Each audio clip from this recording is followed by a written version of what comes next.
சேலம் போய் இறங்கி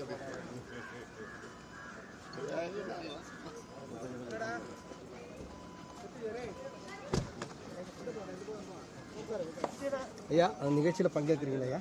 ஆமாம், நிகழ்ச்சியில் ஐயாவும் நானும் ரெண்டு பேருமே பங்கேற்கிறீங்க. இந்த பொதுக்கூட்டத்திலையும் பங்கேற்கிறீங்க. ஆமாம். இந்த தருணம் உங்களுக்கு எப்படியா இருக்குது உங்களுக்கு பார்க்கும்போது? இப்போ இந்த கூட்டணி நல்ல முடிவு எடுத்திருக்கிறோம். நிச்சயமாக மிகப்பெரிய வெற்றி. பாமகவினர் எல்லாரும் எப்படி பார்க்குறாங்க?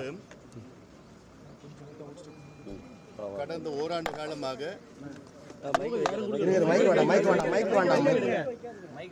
மைக் வைக்காதீங்க. கடந்த ஓராண்டு காலமாக ஒவ்வொரு ஊடக நண்பர்கள் சந்திப்பில் நான் சொல்லி வருவது மைக் வேண்டாம், எடுங்க.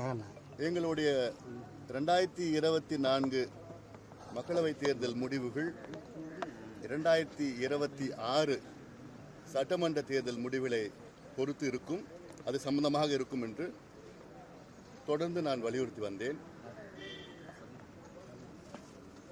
அதற்கேற்ப முடிவுகள் தான் இன்று நாங்கள் எடுத்திருக்கின்றோம். தமிழ்நாட்டில் 57 ஆண்டு காலம் இரு கட்சிகள் ஆண்டு வருகிறார்கள். மக்கள் மனதில் ஆழமாக ஒரு மாற்றம் வேண்டும் என்று ஒரு கருத்து இருக்கிறது. அந்த மாற்றத்திற்கு ஏற்ப இன்று எங்களுடைய முடிவுகளை நாங்கள் எடுத்திருக்கின்றோம். நிச்சயமாக தமிழ்நாட்டில் எங்கள் கூட்டணி மிகப்பெரிய வெற்றியை பெறும், அதை நீங்கள் பார்க்க இருக்கிறீர்கள். மீண்டும் திராவிட கட்சிகளுக்கு எதிராக